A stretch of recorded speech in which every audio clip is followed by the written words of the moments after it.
যতবার সিরাতের পাতায় অবগাহন করেছি, ঠিক ততবারই একটা প্রবল অপূর্ণতা এসে অন্তরে ছেকে বসেছে।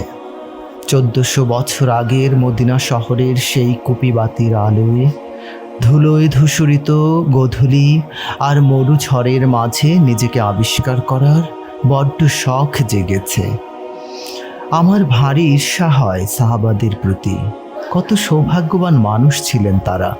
নবীজির কত কাছাকাছি, কত পাশাপাশি তারা থাকতে পেরেছেন। যেদিন মদিনায় প্রথম এলেন নবীজি, সাহাবী আবু আইয়ুব আনসারী রাদিয়াল্লাহু আনহুর ঘরে উঠেছিলেন। আমি শুধু আবু আইয়ুব আনসারী রাদিয়াল্লাহু আনহুর মনের অবস্থাটার কথাই ভাবি।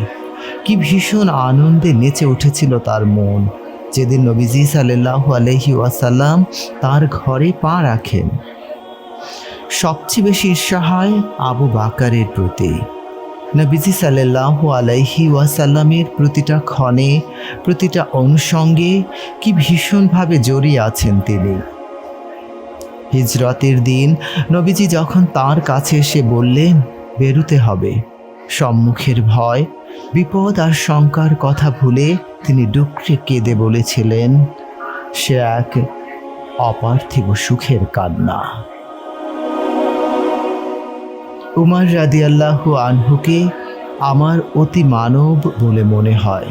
কি দুর্দান্ত তার প্রত্যাবর্তন! খোলা তলোয়ার হাতে বের হয়েছিলেন নবীজিকে হত্যা করবেন বলে, কিন্তু সেদিন তিনি হত্যা করে আসলেন নিজের অহংকার, অহমিকা এবং শিরকের অমার্জনীয় অপরাধকে। সত্যের সুনির্মল সাক্ষ্যকে বুকে ধারণ করে তিনি হয়ে উঠলেন সত্যিকারের সোনার মানুষ। হাফসা থেকে আসা বিলাল, পারস্য থেকে আসা সালমান, ইয়েমেন থেকে আসা আবু মুসা আল আশআরি, আহা, দুনিয়ার সকল পবিত্র আত্মা, সকল সুনির্মল প্রাণ যেন এসে মিশেছে নবীজির আঙিনায়। আমি ভাবি, যদি 1400 বছর আগের মদিনায় নবীজি সাল্লাল্লাহু আলাইহি ওয়াসাল্লামের সময়ে জন্ম হতো আমার, মন খারাপের দিনগুলোতে নিজেকে খুব একা একা লাগতো না। ছুটে চলে যেতাম নবীজির কাছে, নবীজিকে বলতাম, ইয়া রাসূলুল্লাহ, মনটা ভীষণ খারাপ।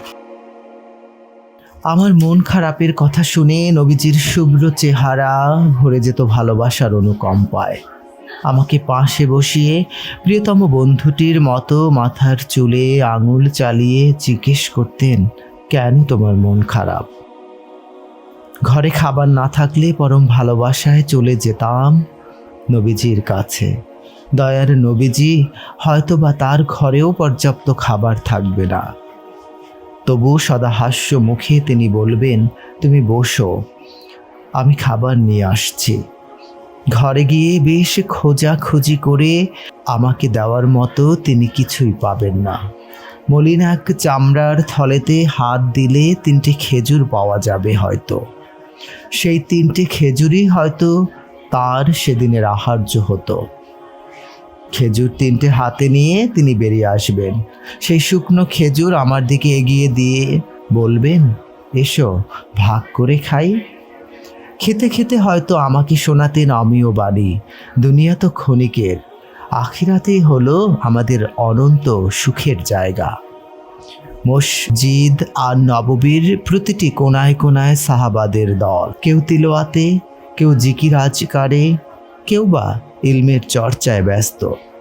সকলের চোখে মুখে উদ্যম, পরম সুখের জান্নাত লাভের আকাঙ্ক্ষায় সবার চেহারা ভোরের প্রথম সূর্য কিরণের মতো প্রদীপ্ত।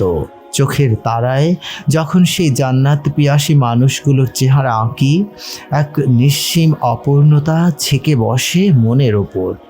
আহা, যদি উপস্থিত থাকা যেত সেই মজলিসগুলোর কোনো একটায়। আহা, আমি যদি আরব হতাম সেই 1400 বছর আগের